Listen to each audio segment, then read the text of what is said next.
Did you hit record?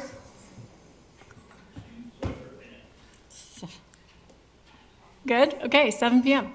Here we go. We're going to start this meeting, regular meeting of the Fruit Heights City Council. What is today? May 19th, 910 South Mountain Road. So welcome to all who are in attendance. We're glad to have you here. And we will begin our meeting with a Pledge of Allegiance led by Mark and a prayer or thought given by Eileen. I pledge allegiance to the flag of the United States of America and to the republic for which it stands, one nation under God, indivisible, with liberty and justice for all.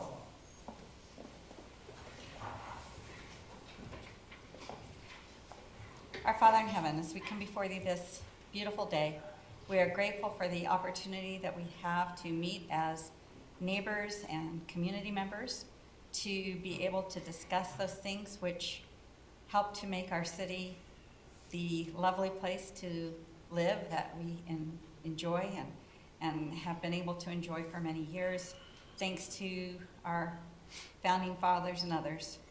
We are grateful for this country that we live in and the opportunity that we have to celebrate 250 years of our nation this year.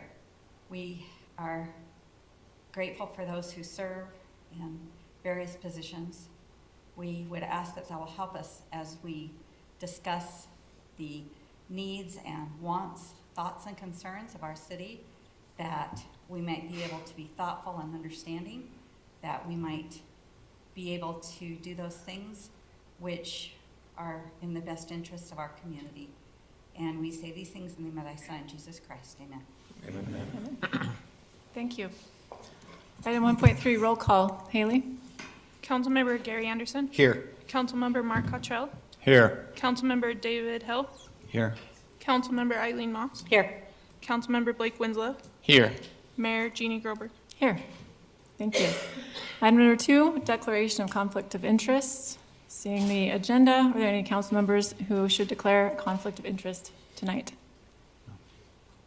Okay, seeing none. Moving to reports, council reports. Mark, do you have start with you tonight? I do not have anything. Okay, very good. David? Nothing from me either. Nothing tonight. Gary? Nothing from me, thank you. All right. Eileen? Thank you. I have a couple things. Our chairman of our cemetery committee and I had the opportunity to meet with a private organization that we are talking to in regards to doing a public-private partnership for the golf course.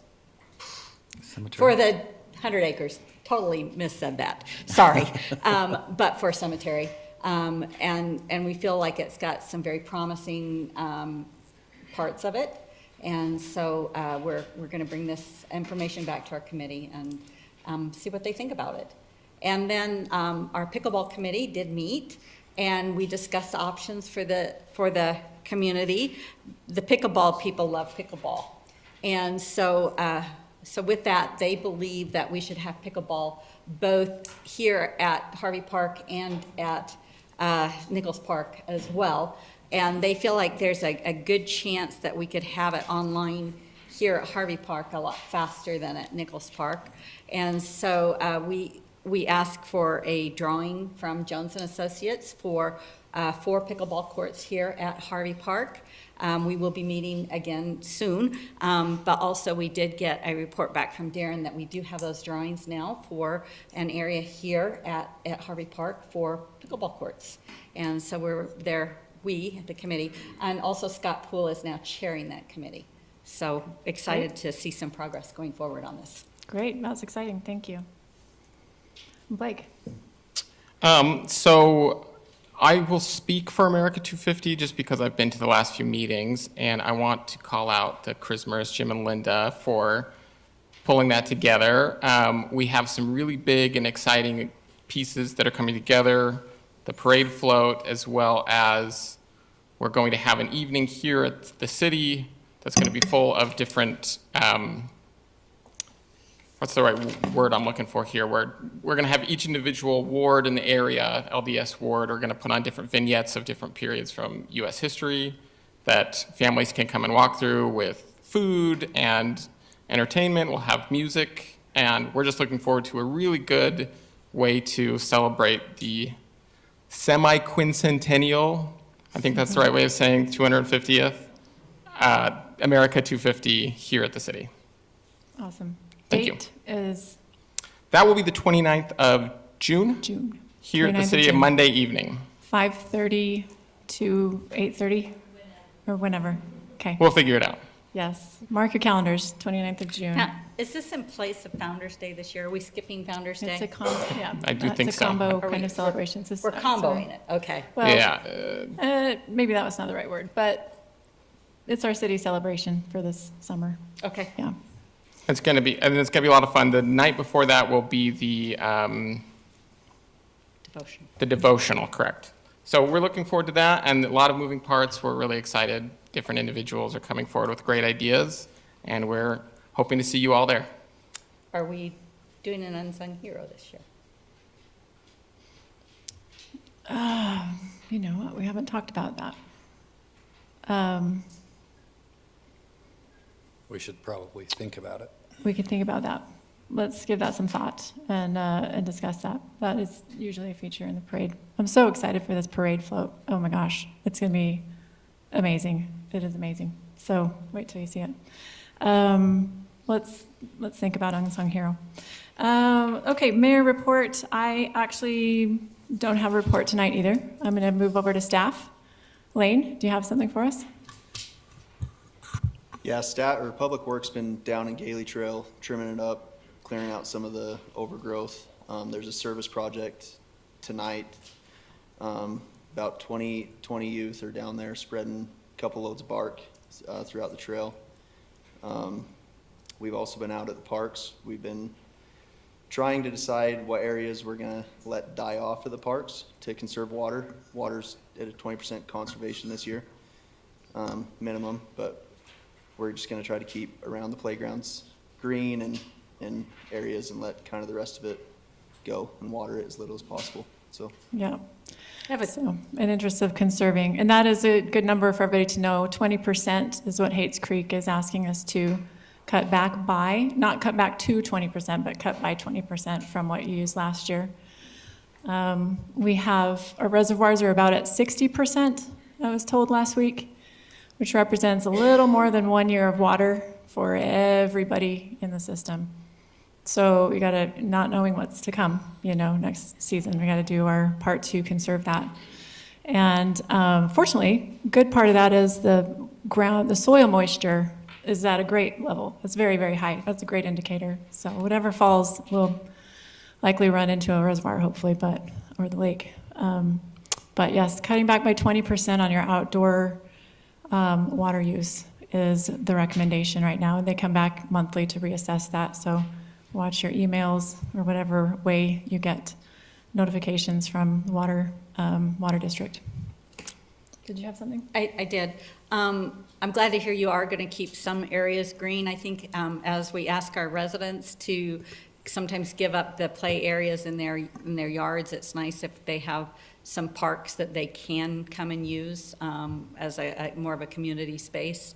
And unfortunately, some yards are going to possibly die off this year, and so I'm glad that we are able to keep some of our parks green. Yeah, lawns will come back. So let's see, Jeff, we have you with us tonight. Anything from you? Okay, Darren? No, I don't have anything. Great, thank you, guys. All right, item 4 is the public comment period. Public may address the city council regarding issues that are not on the agenda, that are or are not on the agenda. Please limit your comments to 3 minutes. Please state your name and address when you begin. And no actions may be taken on items not on the agenda. Jeff Thornton, 855 East Old Farm Road. With regard to item 6.4 on the agenda, interlocal agreement regarding the community block grants. I would respectfully like to request that the council in its discussion consider the effect this interlocal agreement will have on the independence of city decisions regarding housing. For our benefit as the public to understand that, I appreciate it. Thanks. Okay. Matt Van Dermelen, 1389 East, 650 North. Kind of new to the city, but love it and really appreciate all the work you're doing, City Council. I own a business that deals with when someone passes away and the aftermath after death, and dealing a lot with wills and trusts. And I've been made aware that as a city, we've changed our general plan to include some development, especially changing the golf course into development. And as I've talked to several of the city council members, the intent has said, we do not intend to develop it, but we have changed the city plan so it can be developed. In my line of work, that's kind of like me changing my will so that the business goes to my secretary instead of my wife. I think my secretary or my wife would feel quite betrayed, and no matter how many times I told her, this is not, I don't intend for the business to go to my secretary. When I update my will, it's an official document signaling that. So having a general plan that's signaling to developers that our intent is for it to be developed, I don't think that's in line with what us as a city want. I wouldn't put a for sale sign in my yard if I didn't intend to sell. I wouldn't pack my bags and put them by the door if I didn't intend to go on a trip.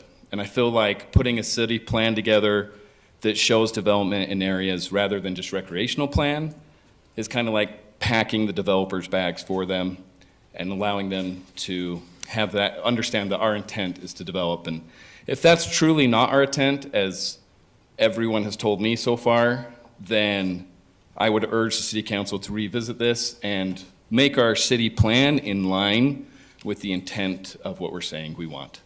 Thank you. Thank you.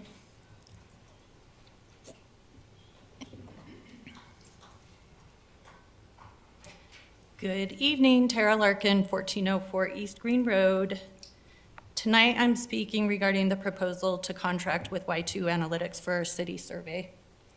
While we all now agree that checking the pulse of our community is incredibly important, I want to voice some concerns regarding the process used to bring this specific vendor forward. It is reassuring to see our mayor and city attorney actively working to find solutions for our town. However, a city attorney's role is to provide objective legal counsel, and the mayor's role is executive leadership. When our chief legal officer and top executive align to strongly recommend a single private vendor without a competitive bidding process, it creates questions about transparency and structural conflict. This is particularly important here, as Y2 Analytics is the primary data provider for regional bodies like the Wasatch Front Regional Council and lobbying groups like the Utah League of Cities and Towns. Because those organizations focus heavily on standardized statewide growth models, their survey templates are often designed with regional goals in mind. Specifically, building public support for high-density housing mandates, state-driven zone overrides, etc. A community survey built on those models naturally steers respondents towards regional compliance, rather than protecting our unique local interests here in Fruit Heights. To ensure absolute public trust, I respectfully ask the City Council tonight to table this item and direct staff to open this contract up to a standard competitive public RFP. Let's look at our options openly and transparently to ensure Fruit Heights gets a survey that is perfectly aligned with our local community values. Thank you.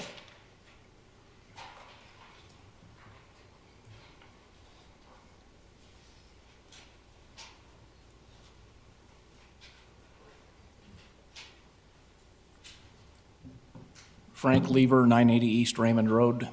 I had submitted a letter to the mayor and the city council and the planning commission, intentionally had them as a read so I could tell if anybody had read it. I had one planning commissioner that I got a read back on, so I'm just curious if you got my email and if you read it. I read it. Okay, appreciate it, thank you.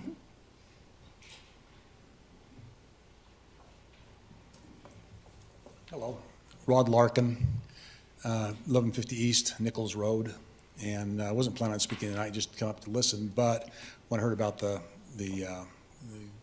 trying to take the heartbeat of the group in the city, of how they feel about the things that are going on, I talked to someone last meeting, I says, when the fellow that was here talking about doing the questionnaire, I said, it's really funny with the questionnaire, it's kind of like statistics. From them you can prove anything that you want. And I says, you can ask the question two ways. Would you like a trail through the city? Yeah, that'd be great. Would you like it to go through your property? Oh, no, I wouldn't like that. Well, then do we really want a path through the city, a trail through the city? As long as it's on somebody else's property, it's fine, but not on mine. And it's kind of like with the golf course. We have this beautiful, beautiful place, and we're looking at destroying it and putting houses on there, which will never happen, but we're planning for it. And then we have my strip of property along the front of that, and we're going to put buildings on that. My property's not for sale. And if you know what my property is next to the golf course, just east of the golf course, it's a beautiful piece of property. One of the last bastions of rural property in the city that we used to have lots of. The last place where any horses exist. Beautiful open space. We want to turn that into buildings. I don't know why the focus is always on destruction and buildings of the old way of Fruit Heights and the beauty of Fruit Heights. I see it as a huge mar in our city to lose the golf course, another jewel, and my property, which I dearly love and have lived in these properties for my entire life, as well as my family, my grandparents, great-grandparents, back when there were no people in Fruit Heights. And you get it in your blood. It's not just property. It's your lifeblood. And it's sometimes treated very lightly, which is unfortunate, that, oh, well, it's just one piece of property. Who's going to care?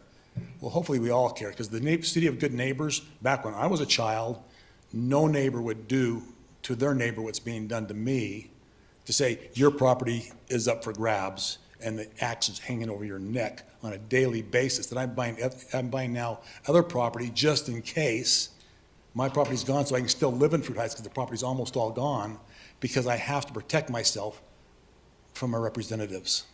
I shouldn't have to do that. Anyway, that's my 2 cents. Thanks. Thank you.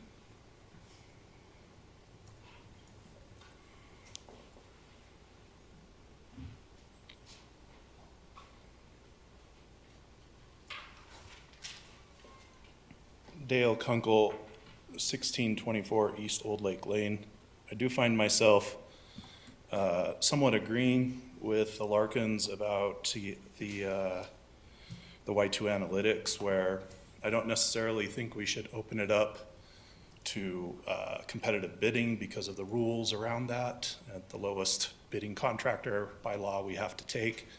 But I do think we should exercise as much autonomy as possible and be in the weeds with whichever approved contractor we end up choosing, and not just blindly take direction.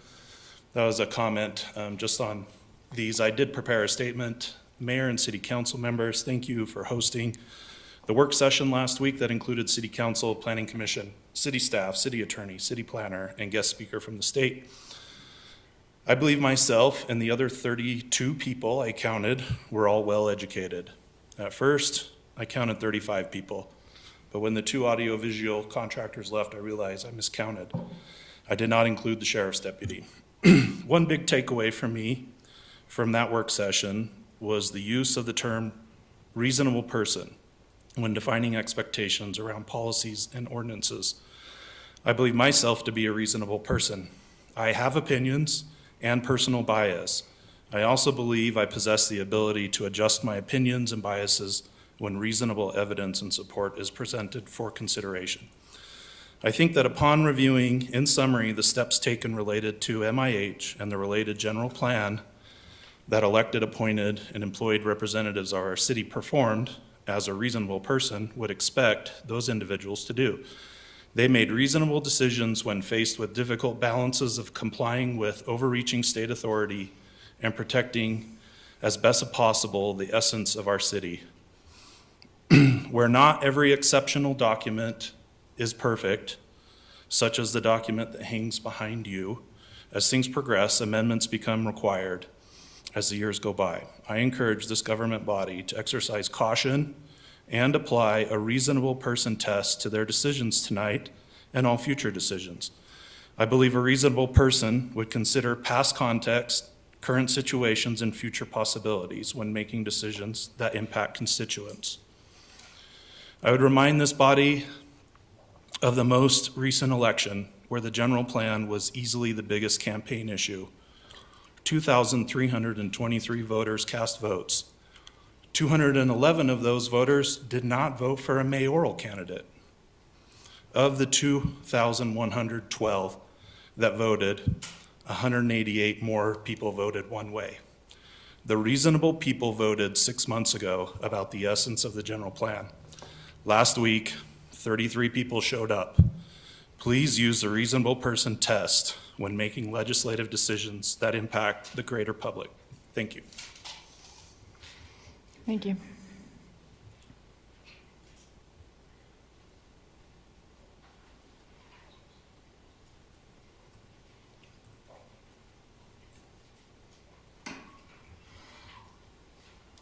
Hi, Terry Hars, 264 Florence Circle.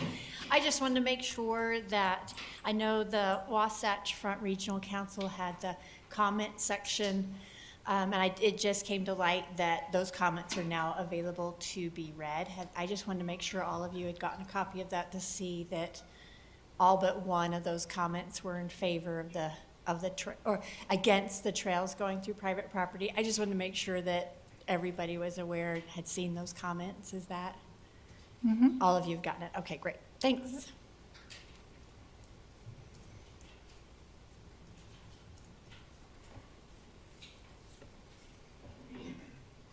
Okay, thank you. Seeing no further, we will move on to number 5, presentations. 5.1 is Davis County Sheriff's Report. Welcome. Thank you for being here tonight. Yes, thank you. Haley's going to get my Let me get presentation up on the up screen. shortly. There we go.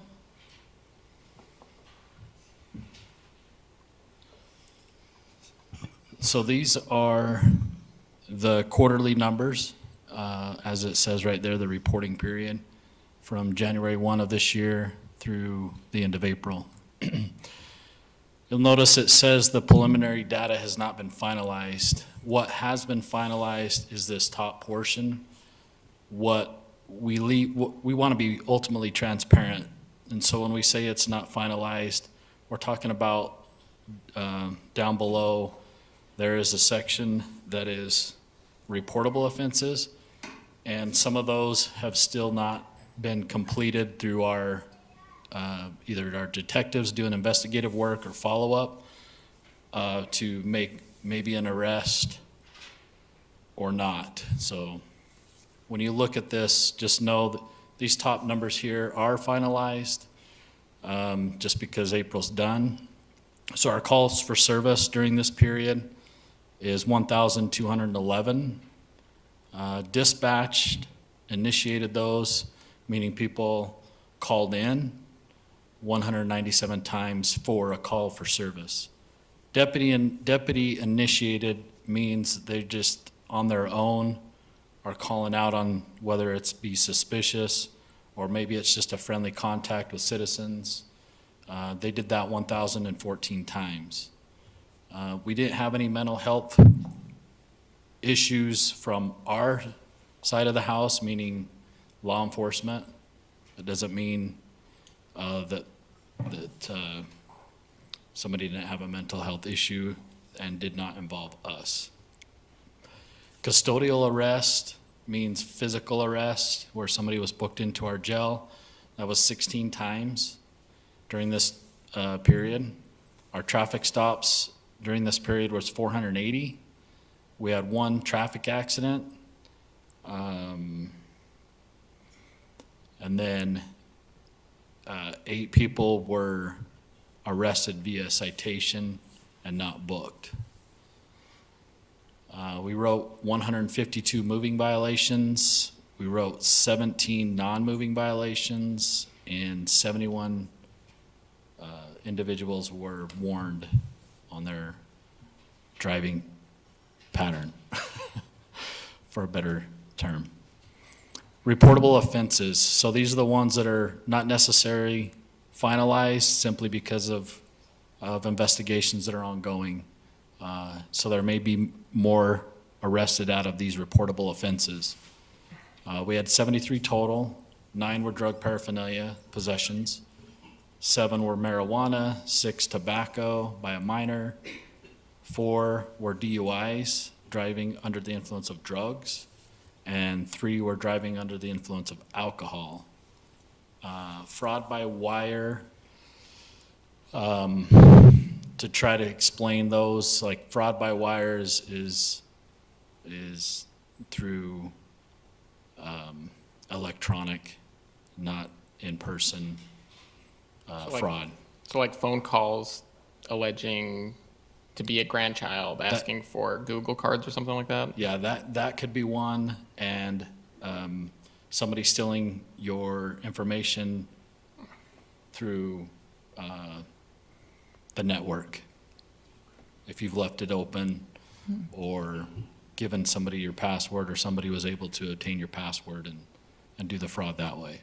Sheriff, just to clarify, are all these numbers, it's within Fruit Heights City? Does that also include like Highway 89 at all, or is this just the regular city streets? Yeah, some will include 89 simply because it's in your proper. Yeah. I've tried to ask them to be specific if these are on Mountain Road or within the city and not on, that sounds so incorrect because 89 is within the city, but off of the highway, the state highway. Okay. So, and we're working on that through our input to see if we can't figure out how to get the specifics other than the city in which the computer generalizes the calls and the way they're listed in our Spillman system. So, we have 3 trespassing. We had 2 alcohol restricted drivers. And again, these are reportable, so like you're trespassing, they may have just been 3 warnings, or at the end of the day, they didn't fall within the elements of trespassing, but they were reportable. Same with your alcohol possession or consumption over the age of 21. That's like open container, that's improper. That doesn't mean they're being arrested in their home for doing what they want to do. That just simply means it's a violation of law in regards to the possession or consumption of alcohol in public. 2 cocaine possessions was a reportable one. Damaged property, private property. And then, Haley, could you scroll down just a little bit on that screen? Thank you. again, these are, just keep in mind, these are reportable offenses. 2, fraud, illegal use of credit cards, fraud other than not listed. I tried to get specific on this, but again, this is our codes that go into Spillman sometimes are not inputted specific because they're not specific enough, but we do know they're fraud. Methamphetamine possession, possessions of a weapon. Weapon would be, I believe it's other than a firearm. So whatever the report was at the time, it was deemed a weapon. 2 simple assaults, 1 burglary, other not listed. Damaged property, business. Damaged property other than, I believe, business. And then drugs, health or safety, explosives, using explosives. I believe that can be like fireworks, just because they're explosives and may be illegal. Failure to report a crime, one report of that. 1 fraud identity theft, 1 fraud impersonating, harassment communication, hit and run, an interlock violation, meaning someone was supposed to have an interlock device installed in their vehicle, a report that they did not have it, a report of a neglected child, obstruction, protective order violation, stolen vehicle, synthetic narcotics. That just means it's not a legitimate, I guess, narcotic, so it's a synthetic. Larceny, theft from a building. Others would be clearly not from a building. It's not a resident, because that would be a burglary. And then, so offenses charged, it was 51 total. So these are actually charged. These were those that we found enough probable cause to charge the individual with. 5 of them were possession of drug paraphernalia, 4 actually a controlled substance of 1 or 2. 1 being, if you, just to, I don't mean to bore you with legal terminology, but the state defines and the DEA defines Schedule 1 as being LSD, MDMA. I just had a brain fart. Number 2 would be your cocaine, your these are drugs that are most likely to cause severe addiction. So fentanyl and those mostly severe drugs, the 1 and 2. Driving under the influence, someone's first offense within the first 10 years. 3, possession of a controlled substance, marijuana or spice, driving on a denied driver's license. 2, speeding, 1, alcohol restricted driver, an assault, distribution of a controlled substance. Drug-free zone is articulated through legislation as within so many feet of like a school or a church, or something where it's more harmful to the adolescents. 1, driving on a suspension, revoked, or disqualified license. Suspended or revoked, endangerment of a child or a vulnerable adult, interlock restricted driver operating actually with a vehicle, and that's with or without an interlock system. Obstruction of justice, open container, possession or use of a controlled substance. And then at the bottom there, Haley, we have prohibited weapon conduct. 1 would be somebody who's a restricted person with a dangerous weapon, and then 2, specifically category 2. So category 1 is basically individuals that have prior history of being a felon. Number 2 is actually being a violation of a felon with an actual firearm, and they have multiple felonies. Providing a peace officer with false information of an actual person, and then violation of a protective order. And those are your numbers from January through April. Any questions? I think it was nice to see this time, we didn't have a lot of garages broken into and a lot of cars broken into compared to the last report you gave us where we had like 12 or 13 in one night. Is there a reason for that, do you think? Is it weather? Is it maybe you're being more visible in our community and patrolling? Do you have a feel for that? Or Davis County as a whole, has it changed? Yeah, and just keep in mind, those numbers that I presented last time was your yearly numbers. So that's a whole year. And that's, I know I joke when I knock on wood, but It is early. This is just the first quarter. I believe graduation just kicked off, so school's getting out. I would hope that our presence, which is the initial back at the top. Can you go back to the top for me, Haley?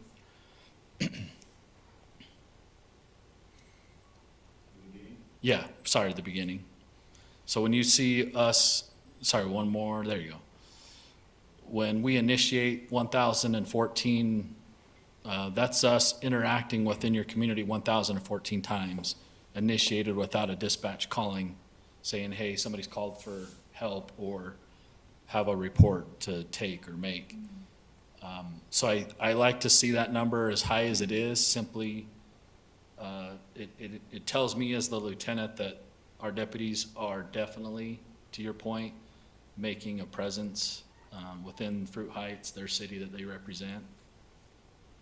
And maybe that's an indicator, just the presence. I appreciate you explaining that number for us and for the presence here.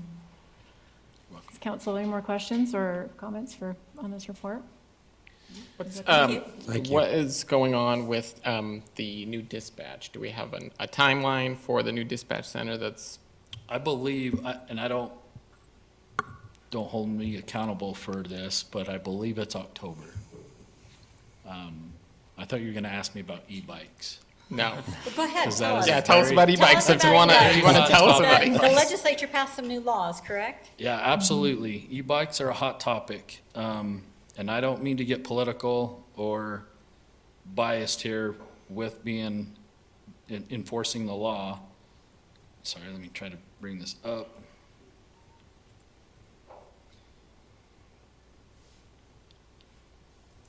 So legislation passed a lot. Look, we're getting a lot of unsafe conditions occurring with these e-bikes.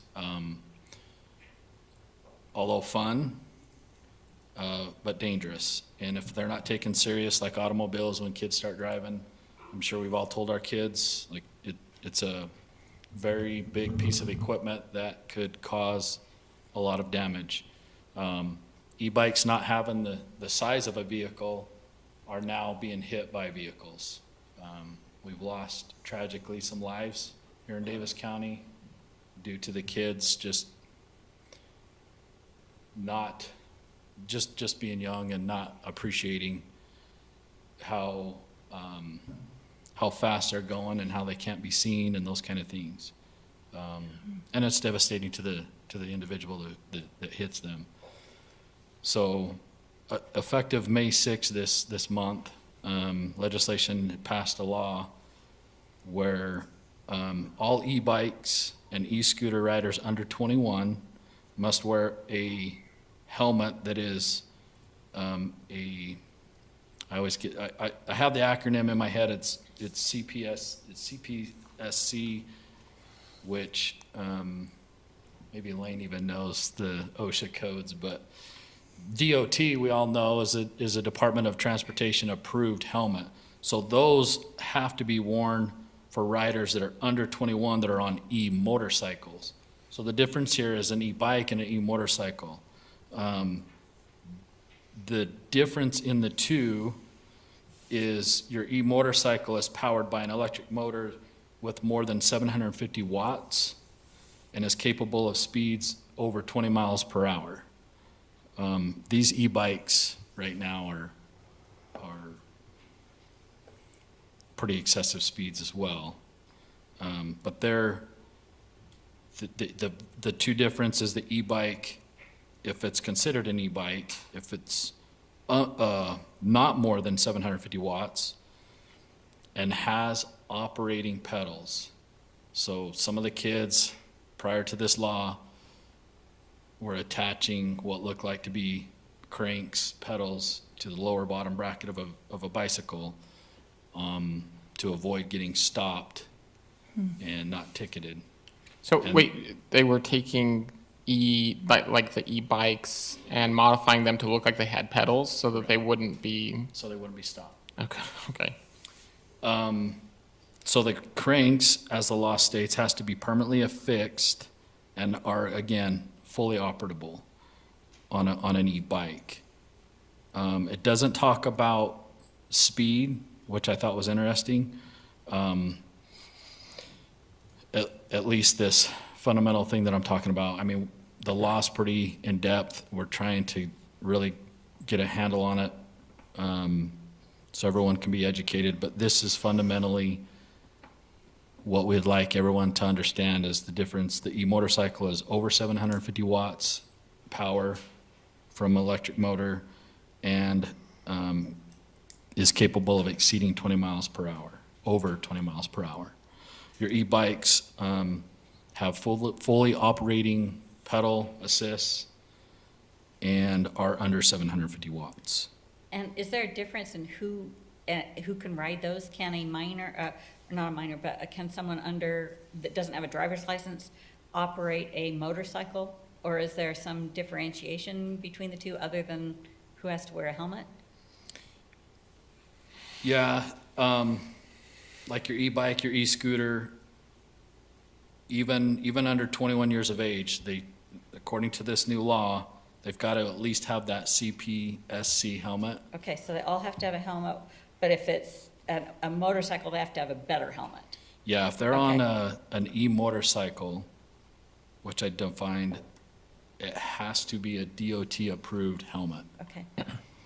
But do they And need to be, and they have to wear it under 21. do they need to be 16 though, and have, Sorry? do they need to be at least 16? At least some previous Yes, laws had so- some ages attached to those. Yeah, and those are good questions. So under 16, they may not operate an e-motorcycle or a high-powered e-device on any public road.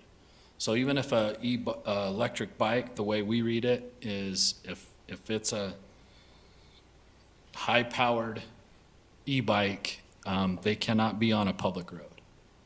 Even the pedal assist kind, Excuse me? even the pedal assist type. Correct. The type 1s or 2s. Yeah, if they're under 16.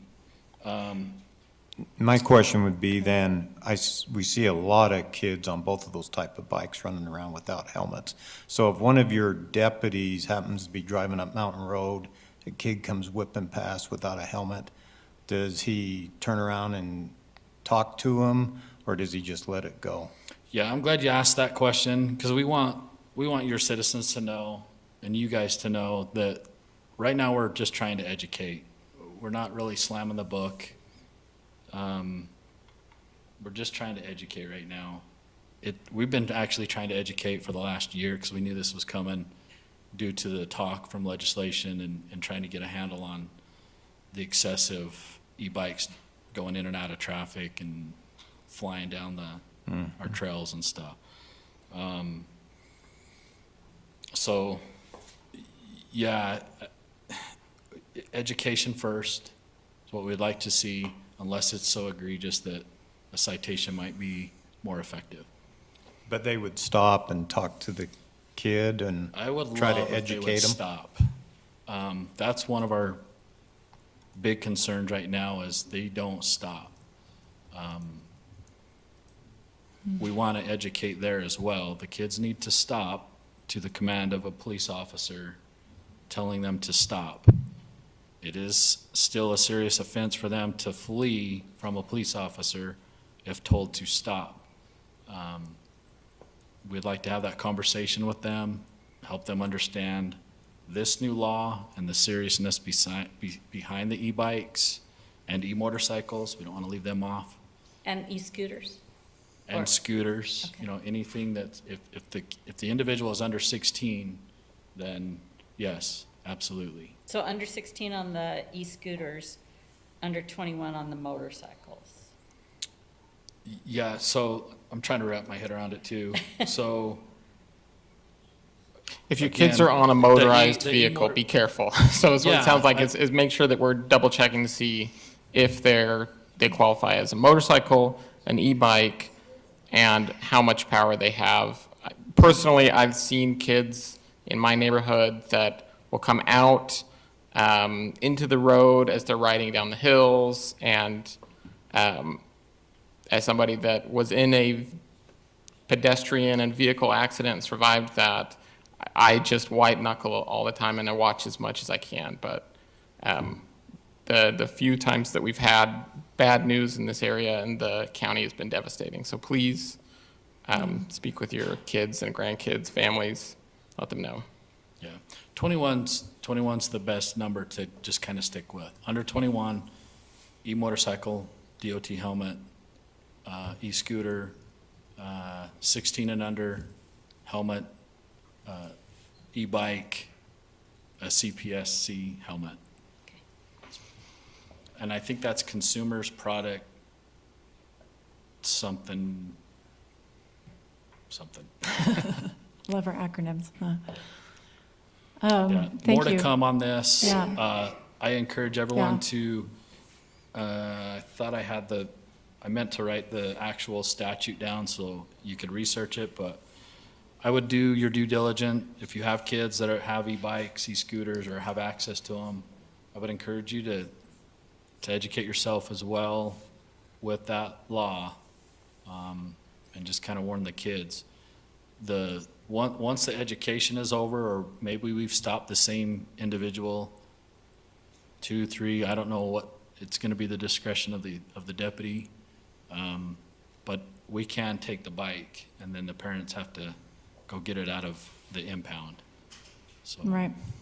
Is this something we could put in our Ridge Runner or maybe one of your Yeah. mayor's memos or something? Yeah, the education effort is a big one. There's so many bikes out there, and it's not easy to tell what kind it is as it flies past, and all of those challenges that there are. So education is huge. As parents obviously should know what the speed is on this bike and how old their child is, and the very minimum, those helmets. And then you're saying stay off the street, the open street with them. And from a city perspective, stay off the parks too. yeah, absolutely. Breaking sprinklers You all don't the want time. them damaging the parks. Yeah, damaging the grass in the parks and sprinklers and things. So, we need to, and with the state law passed, we can have a more unified message. It's been challenging because there hasn't been a more broad-based, every city's kind of made its own thing, and so coordinating that has been difficult, but this may be helpful that we can all get on the same message for education purposes. Yeah. What about golf carts, the electric golf carts? So- Or gas, whatever. So that one's a hot topic as well. And I do know this code very well because I've had to address it probably more than e-bikes, but 41-6A-1510 is the state statute for golf carts. What the state did, and I don't know if it was specifically St. George, but St. George has a really good ordinance for golf carts and how to use them. I think for obvious reasons, they have a lot of golf courses down there that have Yeah. access quicker with golf carts or within the development. But 41-6A-1510, the state wrote that statute to allow municipalities, is the word they use, to write their own ordinance for golf carts.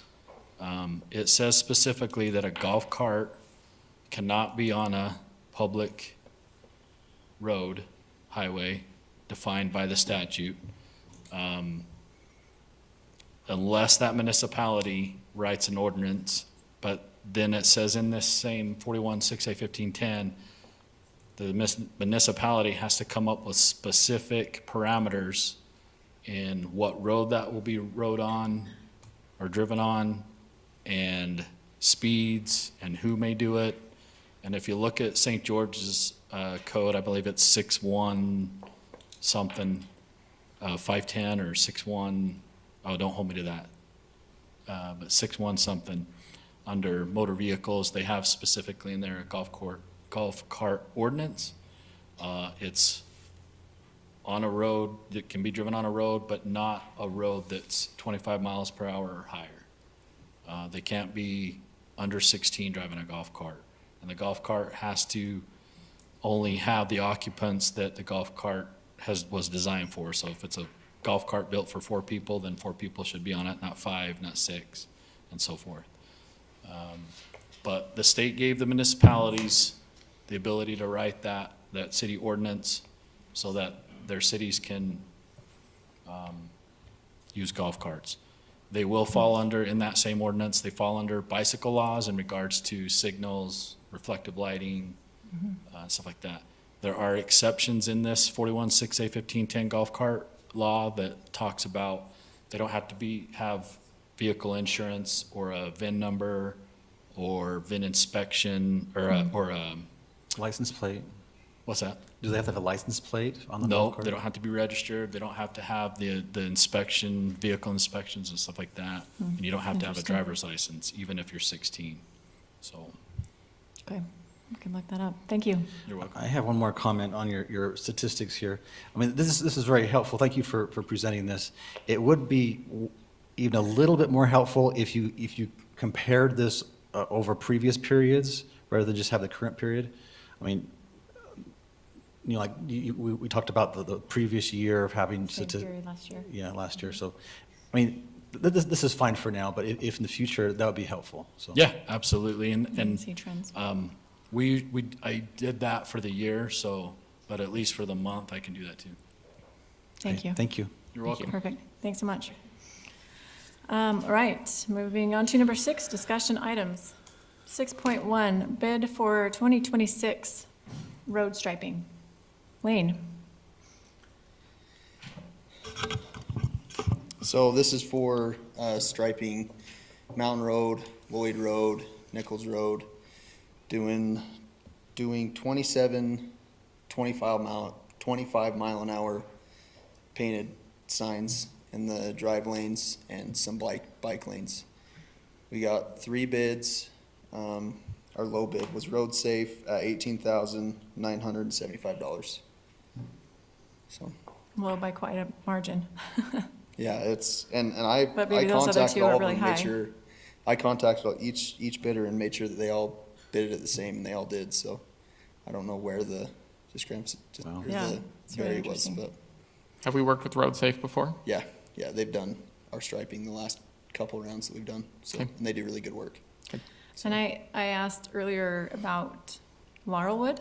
Have some people in Laurelwood concerned with speeds, and striping can help that, but I'm told that's maybe gonna be a road project where you don't wanna stripe it and then tear it all up. And so save the money till the road is redone. Is that, Laurelwood's Yeah. on the list for something?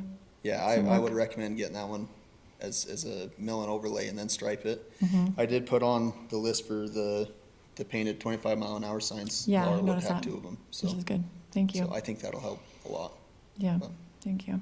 so. Council, any discussion or questions on this for Lane, or Looks good. this is 2026? So this is this budget year. We're It'll be we're doing budget this year. Yep, right away, completed by, or before July 1st. of before 26. July 1st.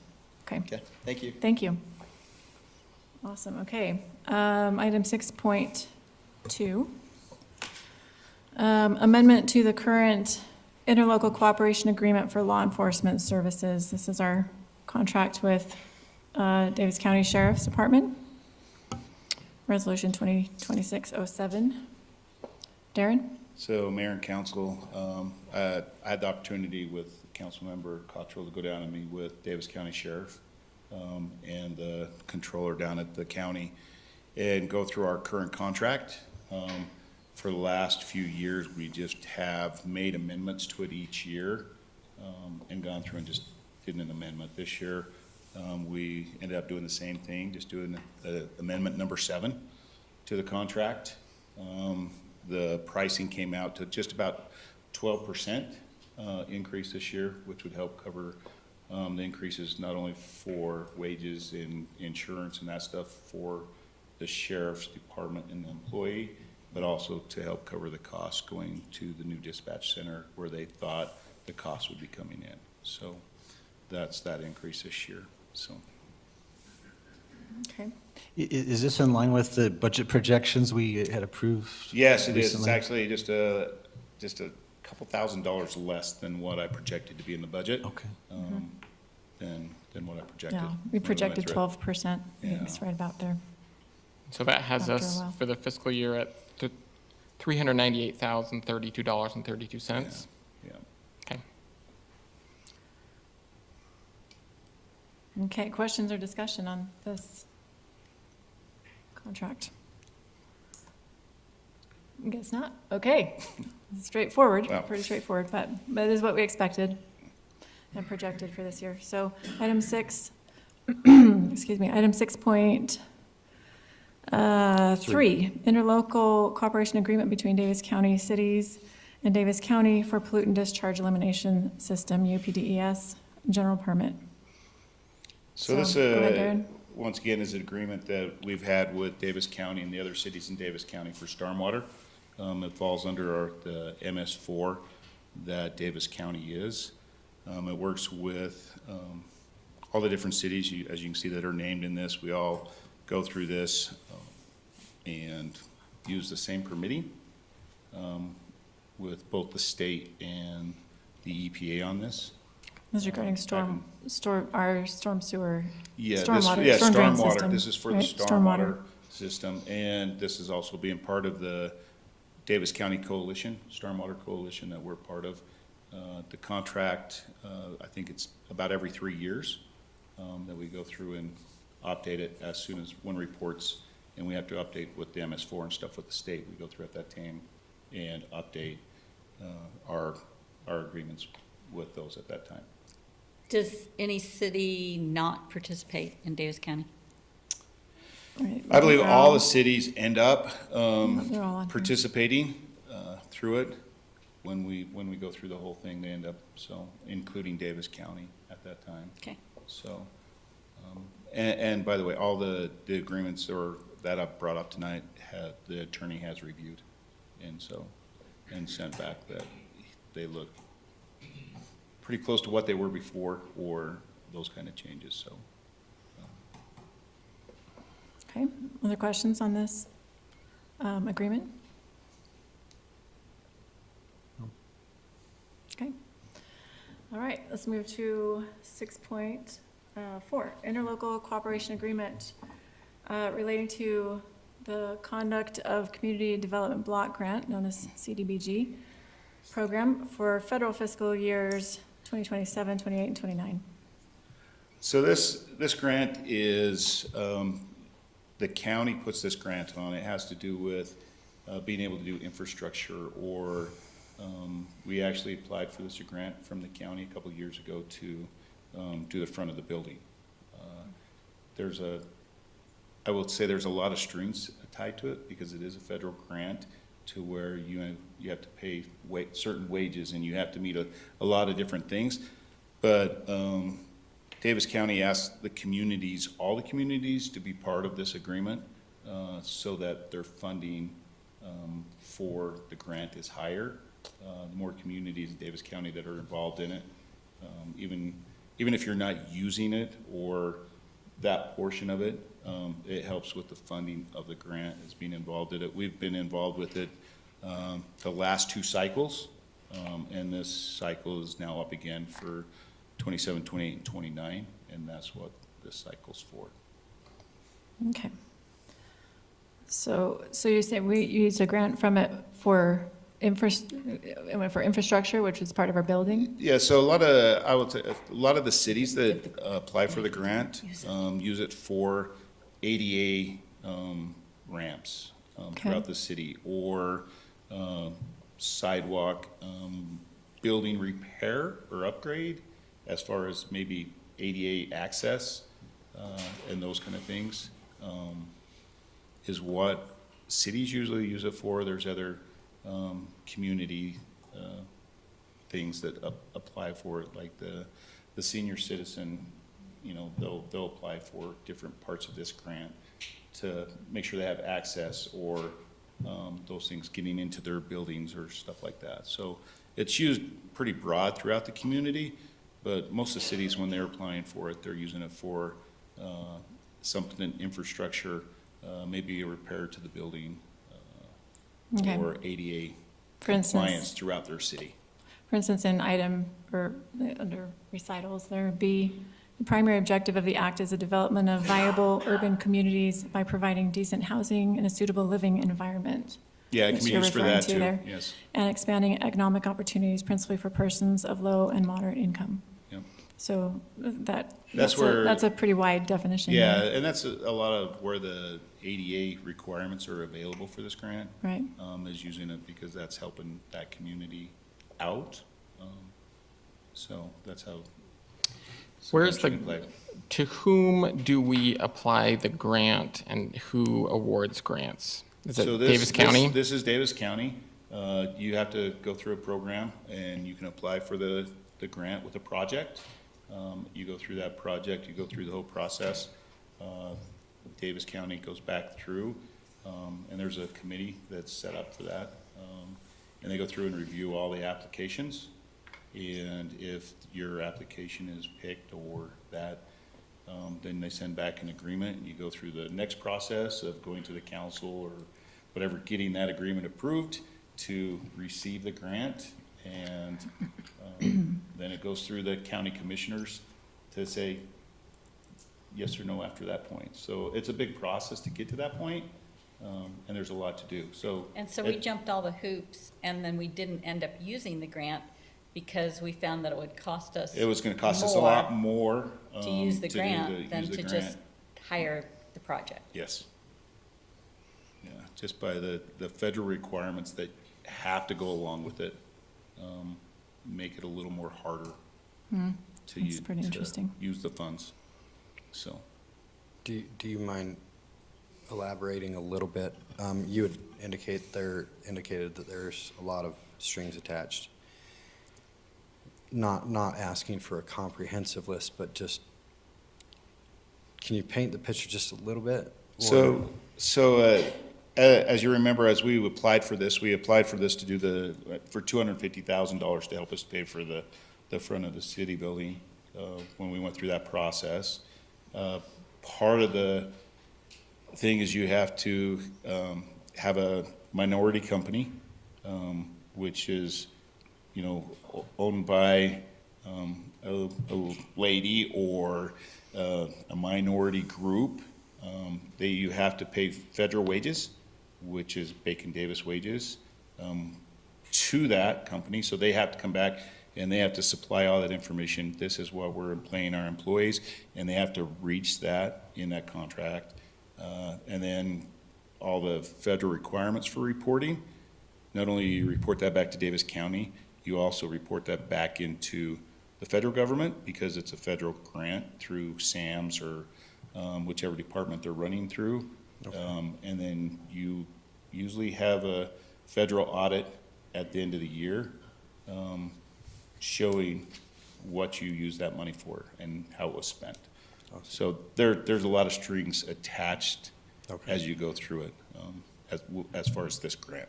Thank you. Now that you say it, I remember it. Remember going through some of that? Yeah, so. Do we, are there any communities that are not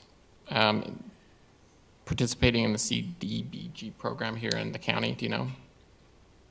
When I asked the county, I believe still all the counties or all the cities in Davis County are still part of that, because there's different things in the different cities that maybe a group uses. It could be, I don't know if the CTC can qualify for that or not, but there's different groups like that within other cities that can also apply for it if that city's part of it. So a lot of the cities do stay with the agreement, just to help those other places So out this in their is city. not, to be clear, this is not an application for a grant. This is, No. this is belonging This to a is not an consortium. application for a grant. This is Yeah. just saying we support Right. the county to be part of this, which This helps is- the county get a bigger amount of money Right. by all the communities being involved. If we're all joined together, Yeah. then the resources are better for those that can use them. Yes, And whether or not we're one of those might vary year to year, but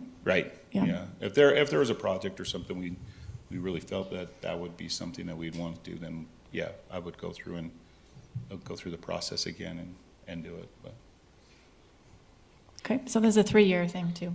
What's that? This is a 3-year. 3 years, agreement. yes. Every They 3 do years redo you do it this. every 3 years with the Right. federal government, yep. Okay.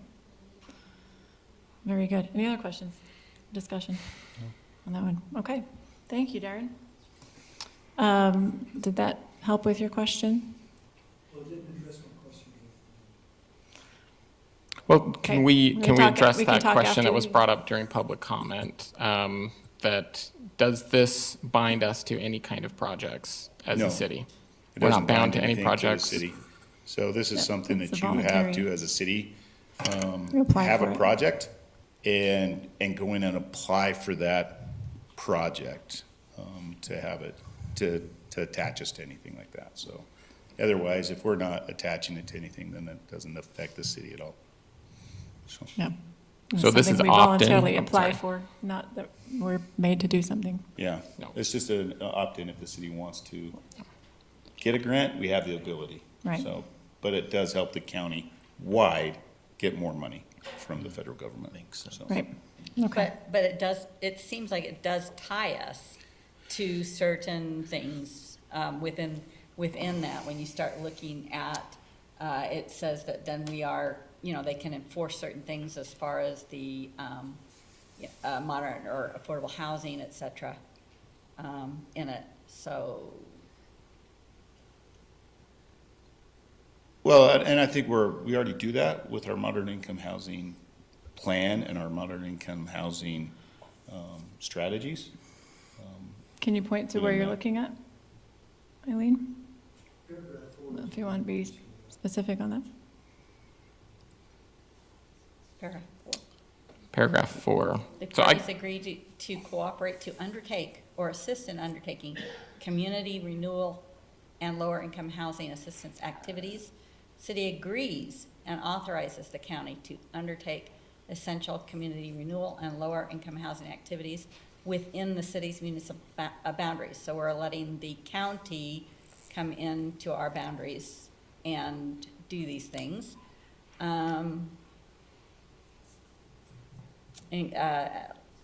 Including CDBG program activities and projects within the city's municipal boundaries. City further agrees and authorizes the county to undertake essential community development and housing assistance activities within the city's municipal boundaries. So we're turning that authority over to the county. More specifically, the parties agree to cooperate in the development and selection of CDBG program activities and projects to be conducted or performed within the city's municipal boundaries. So, warming centers, transitional housing. I mean, but does this preempt or does this, the language here doesn't seem to directly say that that is happening. Do we have evidence of that happening in the county? Anyone can point to that having happened here, or? As far as I know, it's. Not the warming shelter, but the warming there's shelter no- was state That law. was the That was, county that was that applied for the grant. CDBG, or was that Oh, I don't think that was connected with CDBG related. this I don't cooperation believe that was agreement? related to CDBG. I think mean, it was separately a- this is an definitely action up by to the state. the council if they want to be part of this or not. We've been part of it for the last few years. I think some of this is if we apply for the grant, it's got to meet those requirements, which when we did for the city building, it did, because it was the access to the building, those kind of things. It's just not. But then we didn't We use want to it. go do a lot of stuff and then. It didn't Yeah, work for us. and then it didn't work for the city when we did that.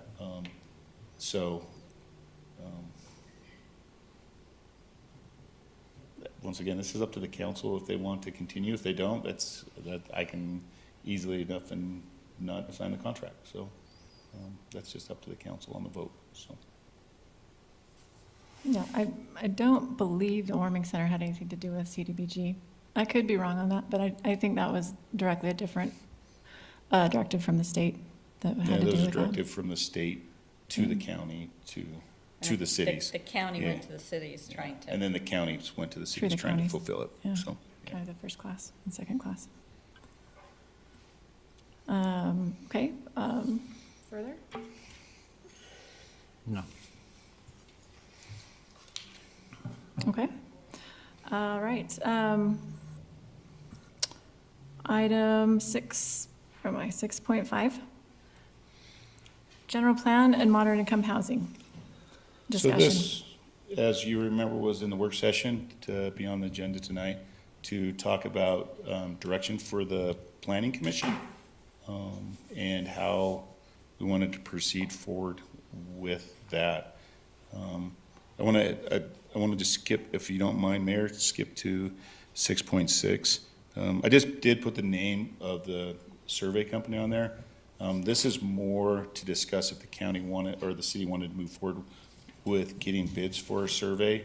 It was my mistake when I went through this and put that to vote to have them to do that.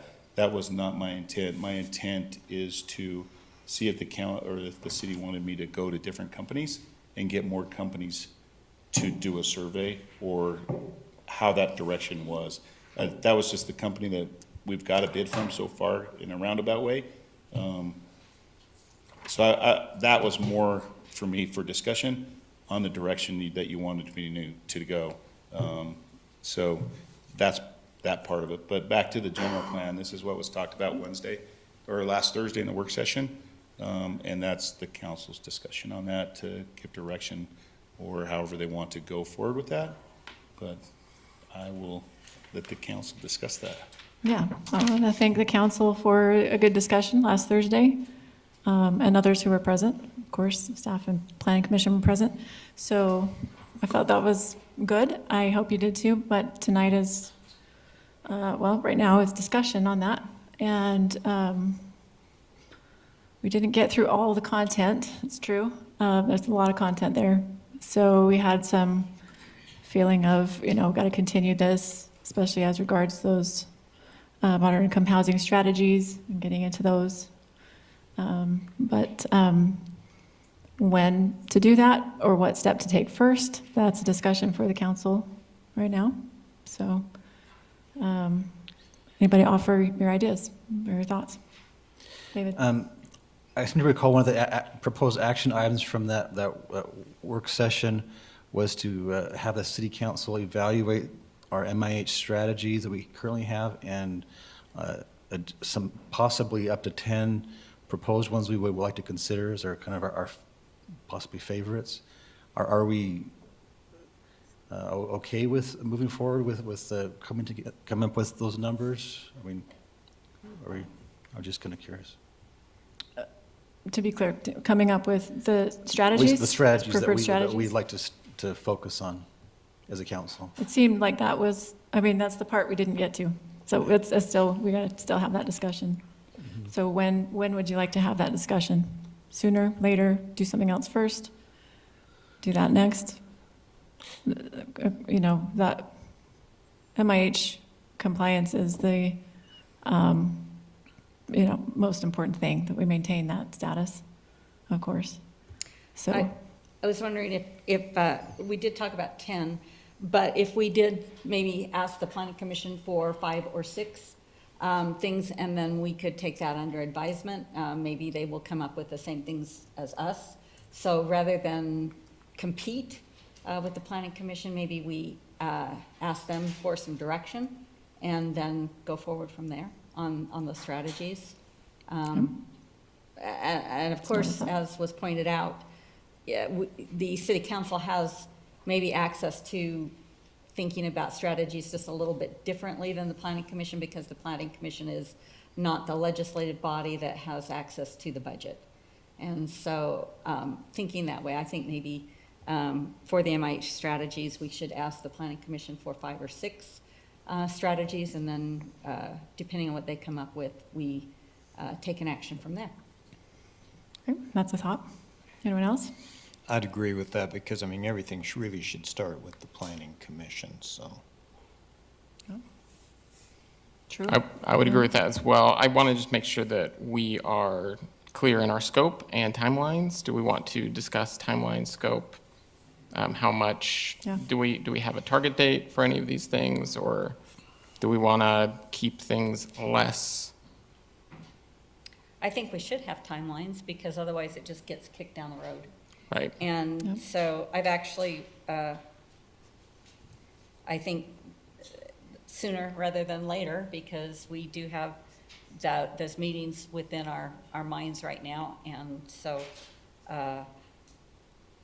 I would suggest that we look at things on a, maybe, because as we look at surveys, we can incorporate surveys, at the same time as they're looking at other portions of the plan. It doesn't have to be wait for a survey to come back before we start discussion on those things in the plan that we want to discuss.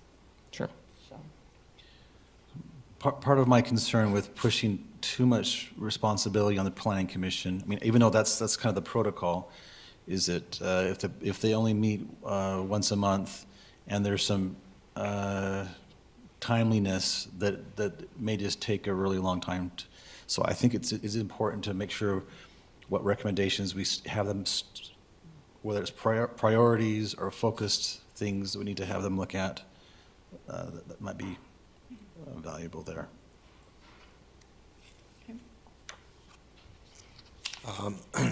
I'll just make a quick comment, and that is just basically, it's apparent that this is not a overly simple process, and that the city staff has worked hard on it, and I respect the efforts that they've done. And that doesn't mean we can't work more, but I just want to express the gratitude for the efforts that have been taken so far. So. Very nice. Thank you. So to timeliness, maybe we could, if anyone has strong feelings about it, I think maybe we could ask for Planning Commission to look into moderate income housing strategies, come back with recommendations, not limiting them to the potential recommendation of being, we like what we have already, but if they would be willing to go through and look at those strategies and come back. well, there's so many more strategies than when Right. this started. I mean, there's 29, is that right? 29 strategies, and we used to, originally we were given like 14 or 15. I can't remember, but it was something like that. So there's a lot more strategies out there that can be discussed. Do we feel, as a body, do we have any kind of sense of when we would like to hear back from Planning Commission? I would like to hear back. I would hope, if they could discuss this at their May and June, maybe even July meeting. That's three meetings to discuss it. I would like to hear a report back by August, our first meeting in August. I have no objections to that. I would support that as well. First meeting in August. Would council like to have our own discussion on those within that time frame as well, or just wait till we hear back from them? I think they need, if they're looking at it and then they come up with some ideas, then we could start that discussion in August. I think that seems fair to me. One of the things is block grant that we just talked about just briefly. It does offer some funding for some of these things that might turn into MIH compliance things. So if part of the concern is funding, this is one possibility to incorporate that. I mean, using a CDBG block grant that's redundant, I guess, but. We won't get it. Yeah, I mean, that you're right. And also, like Darren said, they come with a lot of strings attached too, so. That's yeah. true. Yep. Yeah, you're not wrong, but there's a lot else to them, so. Yep. Any and, questions? you can feel free to discuss this, I think, in conjunction with 6.6, as Darren said, not necessarily Y2, but the idea of a survey, if you want to combine those discussions, if that's useful for you right now, as they're sort of related as far as the public input piece goes. Before we proceed with that part, Jeff, do you have any, or staff, do we have any issues with that as a timeline? Is that? No, because there's a lot of strategies to look at. I think this is going to take, a few meetings to go through, but I think the direction's clear that we take each strategy, talk about the pros and cons, if it's even feasible for the city to go down that road, and try and come up with an analysis that then can be presented back to the council and say, these things are probably just absolutely out. These things are a possibility, and these other things are probably within the realm of something we could do. So that's going to take, I mean, if there's roughly 30 strategies, it'll take a few meetings to analyze that, but I think the direction's clear. I think that's fine. That we should be able to get something done by August. First meeting in August. Yeah. Can, if, just one small request, if you're gonna say this one is out, will you just document what the reasoning behind it is, just to- Yes, definitely. And I Just would say you yeah. don't need to make a presentation to that, just give it to us in writing, this one's out. I mean, obviously, there were about 5 of them that were out already, just based on the circumstances of our city. And so, just, if we have them all and you just check them off, so that we don't spend a whole lot of time in meeting with that. Yeah, I think that's very doable. Thank you. As to the Y2 Analytics City Survey portion, I agree. I don't like the idea of this being bid or being not bid out and having multiple options and seeing. Just so long as it's clear that we are making sure that we're targeting bias and trying to eliminate as much of it as we can where possible. I mean, the comment was made that statistics are kind of a thing that you can always play around with. I'd like to avoid that as much as possible, just so we have the clearest data. And certainly people who are reputable survey firms know how to make surveys that are not push surveys, as it were. Right. Trying to get specific answers by the way you write your questions. Agreed. So we would want to make sure that that's part of the RFP. Okay, a timeline for that. On that one, I think as we look at the different companies, I think we need to really be careful that none of those companies are involved with the city or have residents that work for them or anything like that. I think, surveys can be fantastic, but I think in this particular case, we've had a couple surveys going around, and I think we need to make sure we're completely. Conflict of interest. Yeah, neutral and get the right type of questions. So, staff, questions about timeline on that? Do you have any questions for us? Just so we're clear what we're asking. So, I mean, I put this on here because I just wanted direction from the council to see if they wanted me to start looking at other companies to come and help out and move forward with the survey. That this is something that I can probably start on within the next couple of weeks, putting something together, getting something written up, and going out and soliciting bids for this. And I think it's valuable to remind them, whoever's bidding it, that it's more than just an evaluation of the money that's costing it. We need to be able to have some initial input on those surveys, because our community is a lot different from a lot of the other bigger cities that have a lot of commercial and so forth. Yep. So we need to make sure we. I do know that a lot of the survey companies like this, they do ask for subjects. What's your subject? Those kind of things. And so there's 3 or 4 subjects that you want to talk about. You talk about those subjects, and then they come up with questions to meet those subjects. So it's not a bias. Could we as a council suggest the subjects that we maybe are interested in hearing the Yes, about? yeah, and that's what I Yes. would expect, is once we have a company that's kind of lined out, that the council has 5 subjects that they want to know about, and then you give them those 5 subjects, and then they put the survey together for those subjects. It's not direction, here's how I want you to ask for those subjects. These are the subjects that are in our community, and that those are what we want to know about. And so you have them do that portion of that, so, yes. And 5 is just a random number you're pulling. It's just a actually- random number. I mean, you could have more than that, but Yeah. once you remember, That's the you start process, getting yeah. way too many, people don't want to do that survey. But they wanted to make sure, they want a survey that they feel comfortable taking and that they feel like they can respond to correctly. So, it's just that, but by giving them the subjects and not the questions, they can go through and word those how they need to be worded. Okay, and then we can make that information after it's been gathered public, so everyone can look at the subjects and look at all the responses. Yeah, after, everybody can see the responses, the comments. Perfect. All those different kind of things. Yep, so I'll put together after.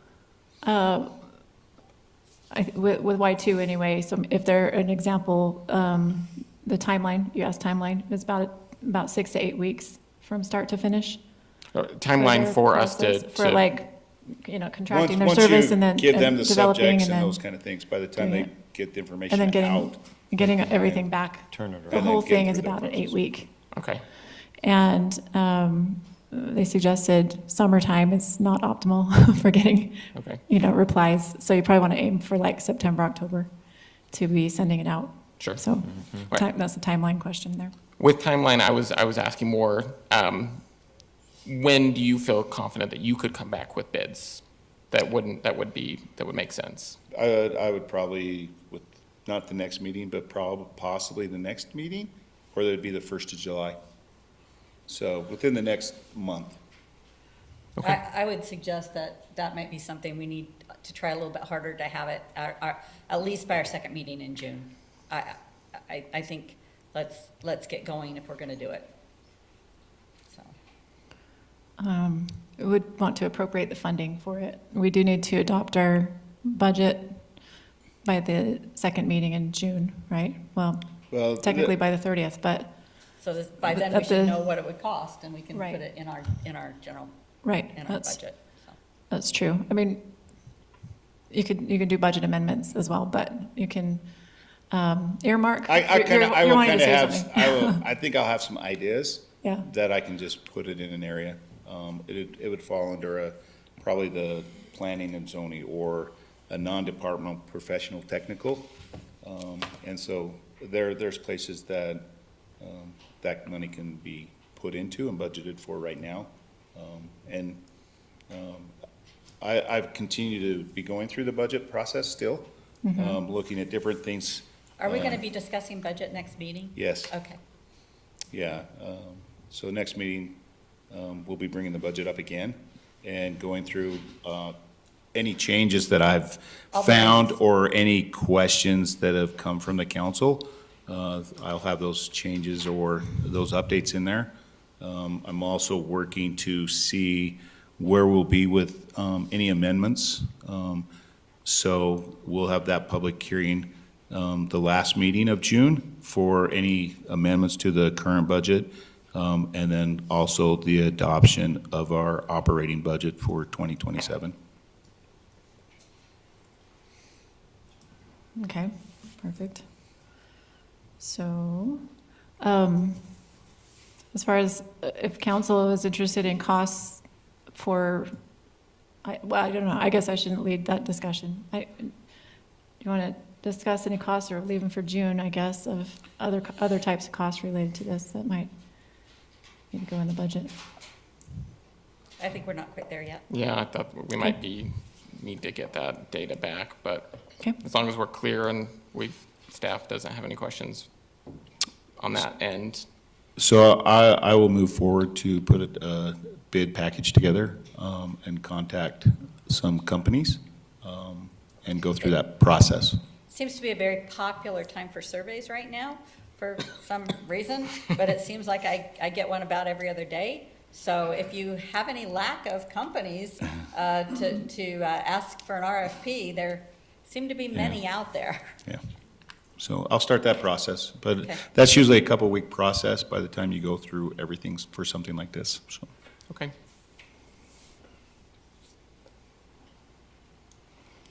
Any further discussion on this topic before we move into action items? Okay. All right. Moving to item number 7, 7.1. Approve or deny bid for 2026 road striping. I make a motion that we approve the bid for road safe for 2026 road striping. Seconded. Oh, A motion by Mark, second Give it to him. from Blake, second from Blake. Let's see this, so all in favor of the motion, please say yes. Yes. Yes. Yes. Any opposed, say no. Motion passes unanimously for that striping. Let me just make a note.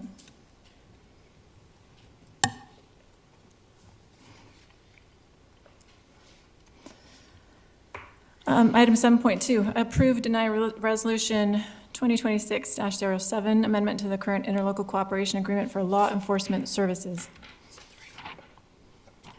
Motion to approve the resolution 2026-07 amendment to the current interlocal cooperation agreement for law enforcement services. Have motion from Blake I second it. and a second from Mark. All in the resolution, we need to do a roll call. Councilmember Mark Cottrell, Yes. Councilmember Blake Winslow, Yes. Councilmember Eileen Moss, Yes. Councilmember Gary Anderson, Yes. Councilmember David Hill. Yes. Thank you. That resolution passes unanimously for our contract. Item 7.3, approve or deny resolution 2026-08, interlocal cooperation agreement between Davis County Cities and Davis County for pollutant discharge elimination system, UPDES, general permit. It's a mouthful. You have a motion for that to approve. I have a motion to approve the 2026-08 interlocal cooperation agreement between Davis County Cities and Davis County for pollutant discharge elimination systems, general permit. Motion from David. Do I have a second? Second. A second from Blake. Those are resolutions, so we'll have a roll call vote.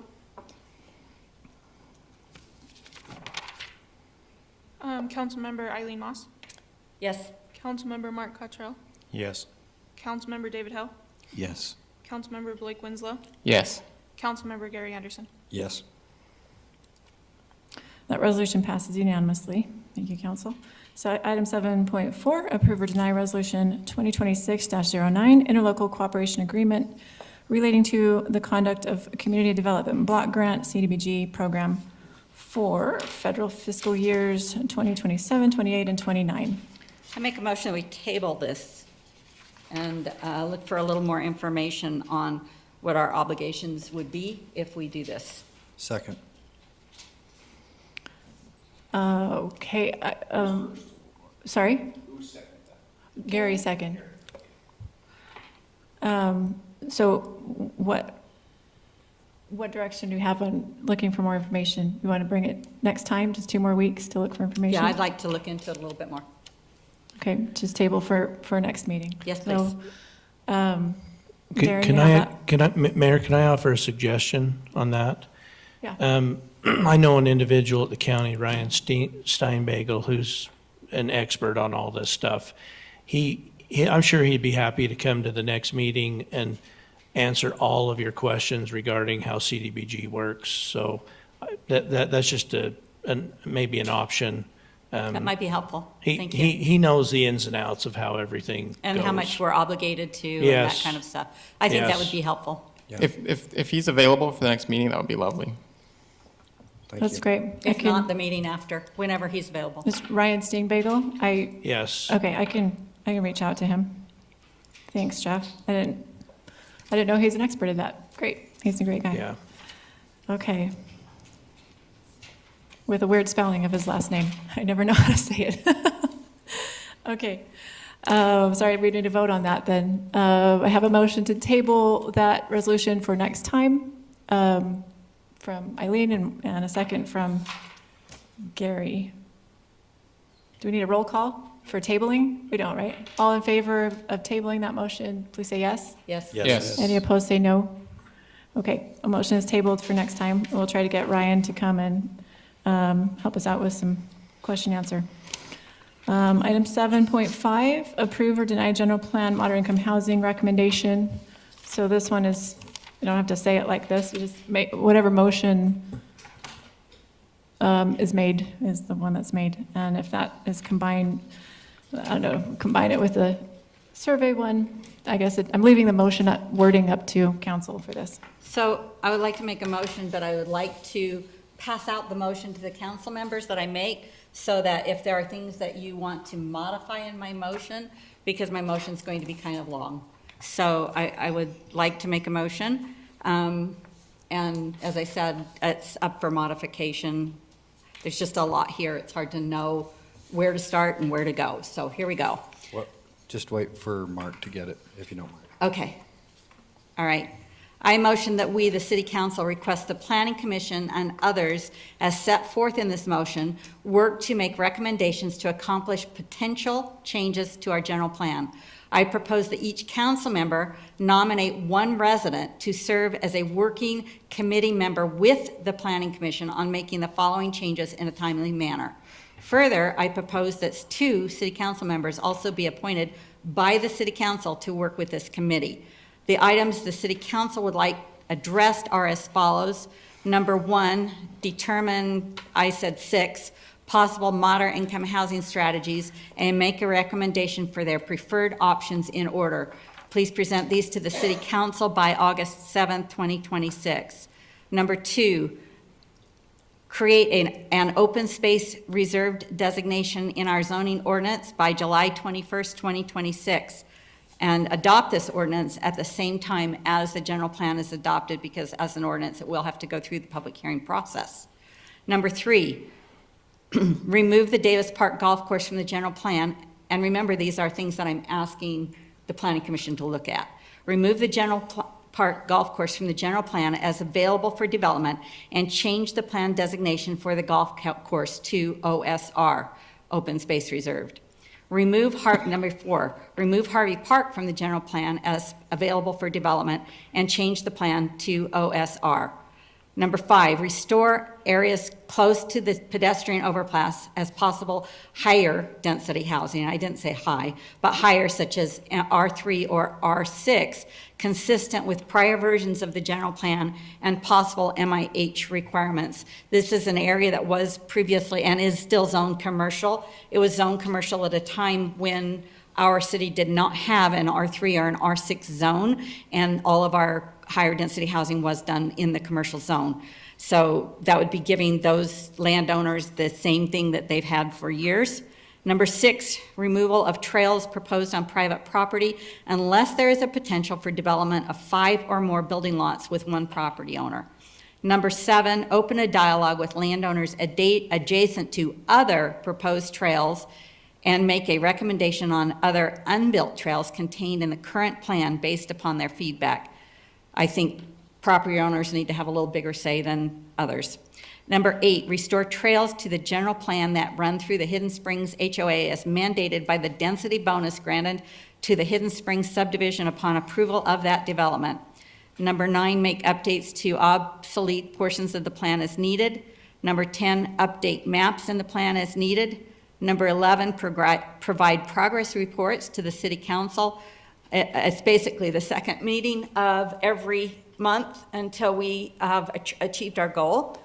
Number 12, hold a public open house in August of 2026, and that might need to be September, just depending on how we're doing, to take comments and have presentations. But I wanted to put the August date in there for discussion, and have presentations on possible changes. Number 13, hold a public hearing on possible changes in September, and again, this would be September or October, depending on what the council's preferring. Number 14, have the Planning Commission present their recommendations to the City Council at the second council meeting in October of 2026. And number 15 is move the MIH strategies chapter in the general plan to an addendum for easier yearly review. So that's my motion, and if you second it, we can discuss it. I second that.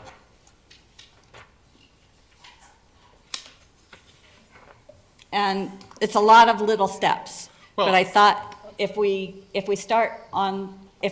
delineate what we're looking for, it doesn't seem like it's basically, I was trying to bite the elephant one bite at a time. Well, this is a pretty detailed, is there a reason that this is being brought up here and we didn't get this as an email? I wrote this afternoon. Okay. Or in the work session, it should have been brought up then. I personally don't agree with any of this. Okay? Is it possible that we can table these individual items to look at them and still move forward with the original motion? What is the original motion? The original motion was to ask Planning Commission to Commission. look into moderate income as well as ask No, staff to so, do, so you're making a substitute motion. substitute to this motion. Right, what you're saying, because this is the original motion that we put out tonight. So if you would like to make a substitute motion. Okay, I move to substitute a motion that we proceed with the discussion that we had previously where we gave instruction to Planning Commission and to staff on getting back with moderate income housing plan strategies first week in August, and to get back bids for a survey at the next, within the next 4 weeks, was that what we said? 4 weeks from today? Yeah, I think so. I second that. Agree. So I have a substitute motion, which must be dealt with first, before the original motion. I don't have a problem with looking through these things, but I just feel like this is a lot to be asked right now. And It sprung is a lot, on I us. worked hard on it. And Yeah, I mean, sprung I'm on us- I'm happy to consider these, but, And sprung on us at the last minute without any heads up. I think that's uncalled for. That's quite a lot of stuff. So I think that what I've heard from a lot of individuals is wanting a more detailed timeline. So I think this kind of accomplishes that. Now, But we do have a substitute motion that needs to be voted on. and that's fine. I'm just trying to discuss sure. and really Welcome to, yeah. just outline that I respect what you're saying, that you haven't had time to consider it. It does seem like a lot, but it's not asking it to be done in one council meeting. It's not asking for it to be done in 1 month. It is all the way out into October. And I think there's been some attempt to have some flexibility in each one of those things as well, as the motion was being read. So I'm just trying to, I understand where you're coming from as far as feeling like it's too much to consider at once. It's a lot. Yeah, I just don't want to put the cart before the horse here. Want to make sure that we're getting back that information from Planning Commission. If we're going to go in this direction, which as a body we're allowed to discuss, do you mind if I have more time? I don't think the substitute motion necessarily conflicts with this. This is just, it seems to be fairly similar, but it's a little bit. Well, this would focus. establish a number of steps that we haven't considered yet as a council. Or this could go to the planning commission and have them maybe look through that. Because That would be a there's substitute of a trails. substitute, I think, so. There's trails all through Hidden Springs, so I don't know what you're talking about in the way of number 8. I think the motion really is to send it to the planning commission. Yeah, it And do exactly what I think you just said. Maybe I misunderstood what you were saying, though. And Well, as if a the planning guideline. commission doesn't want to, I mean, they have the choice to look at, we're just saying, please look at all of these things and make a recommendation to us on all of these things.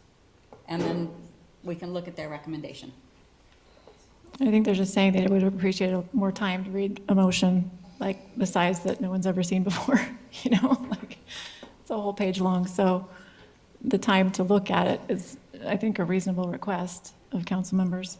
And I don't think it conflicts, as David said. I don't think one precludes the other of these two motions. I think they just want more time to look at it before being asked to vote on that. There's a lot of specificity in there.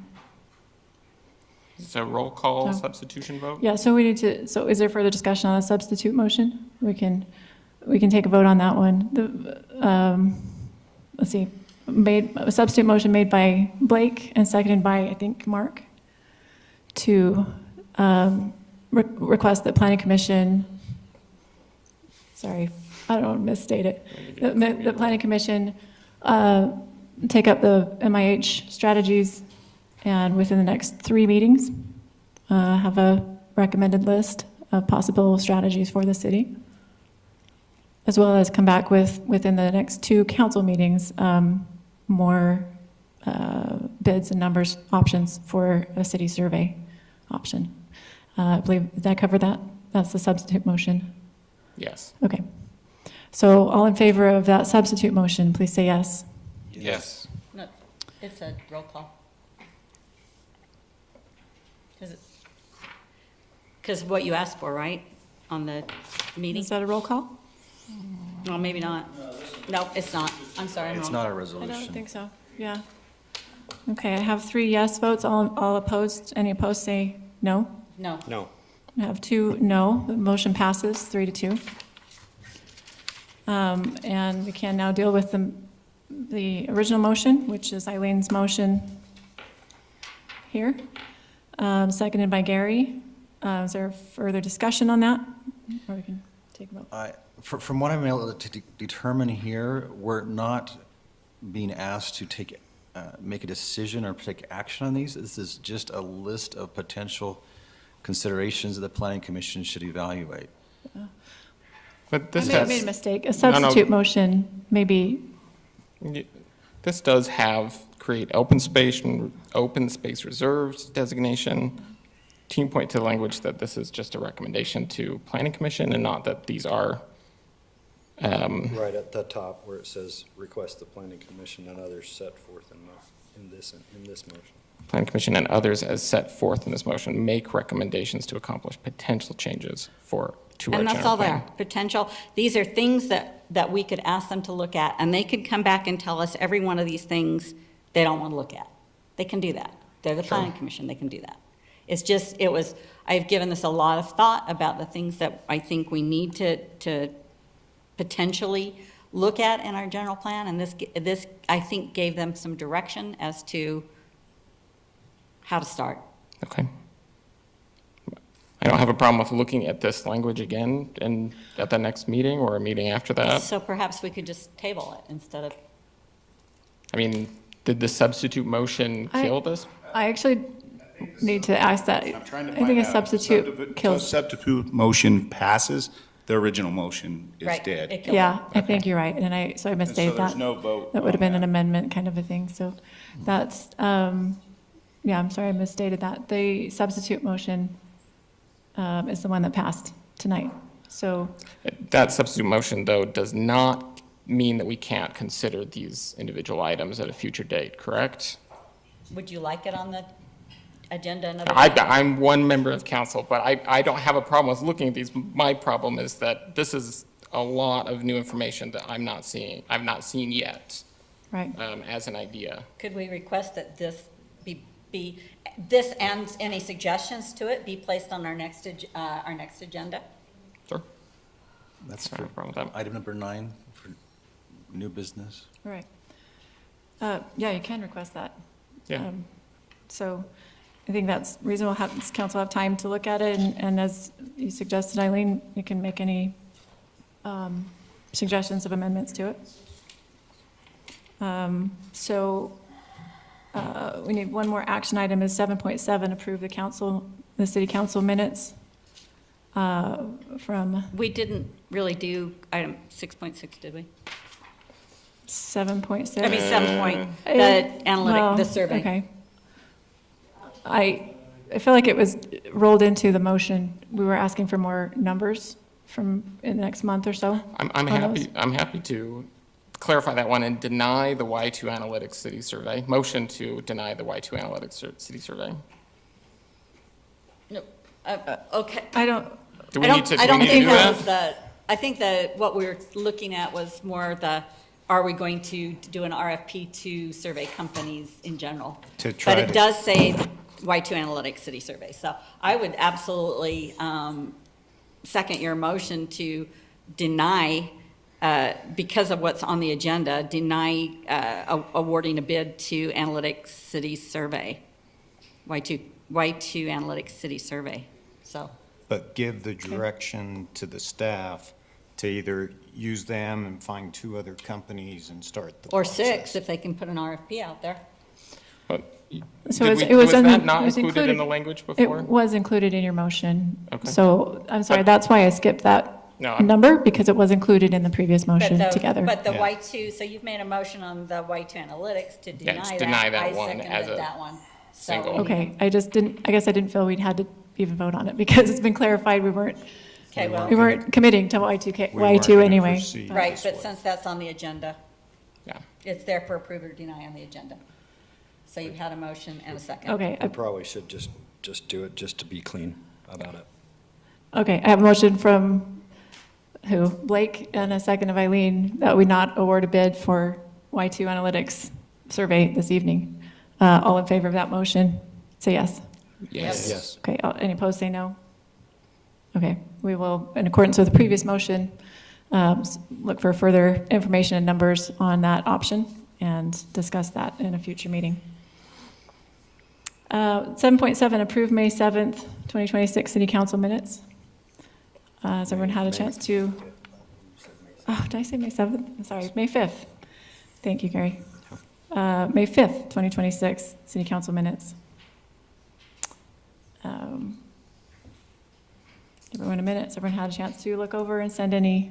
I had quite a few changes, Haley, you saw Spelling. them, I assume.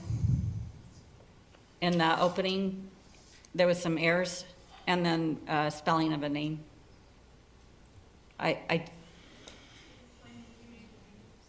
Excuse me?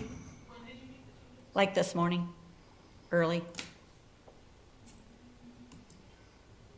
Looks like they're highlighted in red. They are Yeah, so highlighted they in haven't red. been They're- accepted They're yet. pretty easy to spot.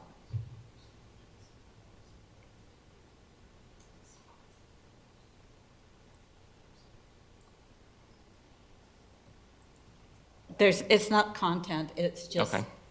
it's just that it didn't really align with our opening. And then, as I said, it was just spelling corrections of people who spoke during the public comment time.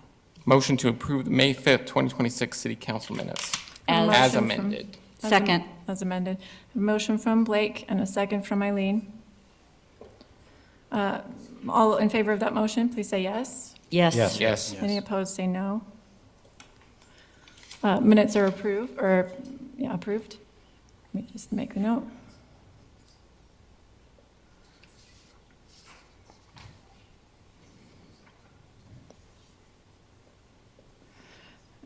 Okay.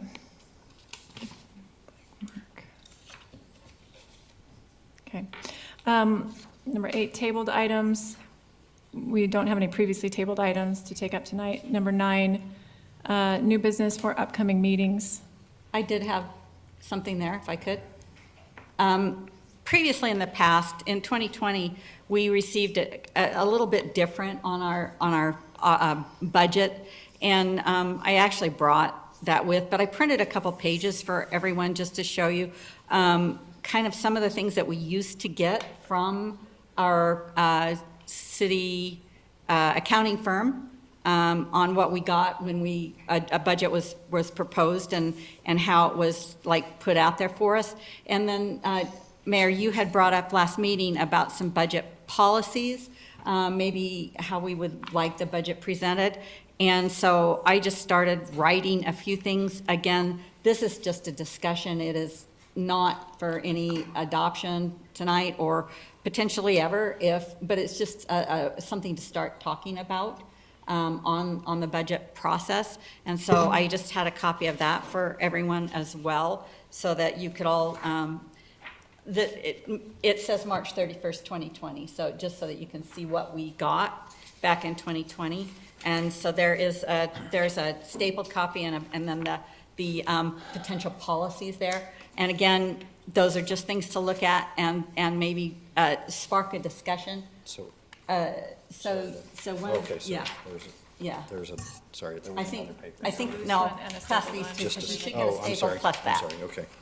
And so this is just discussion items in regards to our That budget. goes with a staple. So this looks like a simplified and really clear I took- look at the books as a whole. And then we had, and what we had there was also, if you want, I mean, I have the Yes. book here that we used, and it was, and we have this, much of this online right now, but it was all together as part of the budget, so we weren't trying to look at this on our computer and then that on our computer and then the other, so that everything was very clear to us what we had in each fund and what our expectations were. So just these are just discussion things, really. And just, And Got it from the extra. did you share this with the city manager yet? not yet. That would probably be wise. Yeah, that, I have a copy I'd be happy to give him as well. So, and again, this is just discussion. We started talking about it a little bit last meeting on budget. And then, Mayor, can I answer timeline the on that? question to the motion and the substitute motion? So if the substitute motion came and was passed, the first motion, we didn't need to go back and vote on, according to the Right. attorney, so. Yeah, And correct. that's how we did it, so. Okay, think I just we wanted to make sure, complied. that's who I talked to, just to make sure we were following everything correctly. Thank you, Thank Darren. you, thank you, appreciate that. Okay, so Again, these are what just, is it you want? So we're just looking at these and you want a budget discussion on a future agenda? What yes, are you asking a for specifically? policy discussion on a future agenda. Yes.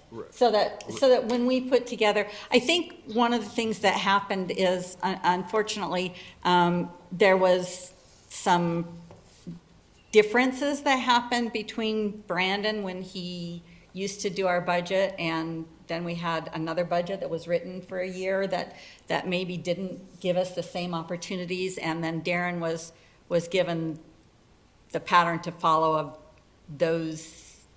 that interim city manager kind of thing. And so this is just kind of looking back at kind of how clear it used to be. And just, so ideas. It's just ideas to look at and let's think about and talk about, so. And then, in addition to this, Darren, I talked about having the city council have access to the planning commission documents. Unfortunately, sometimes we have those on our computer and sometimes we don't. And so this is just, I was just hoping that maybe we could get the staff to work on getting the city council the access to the planning commission documents as well.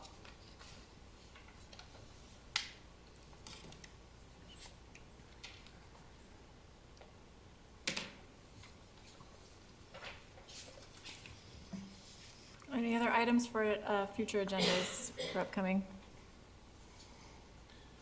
requested? I'd like to include Eileen's motion here, have more discussion on this specifically.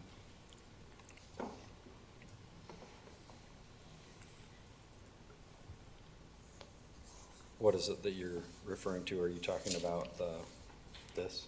Yes. Yes, Okay, the thank lengthy you. motion. Okay,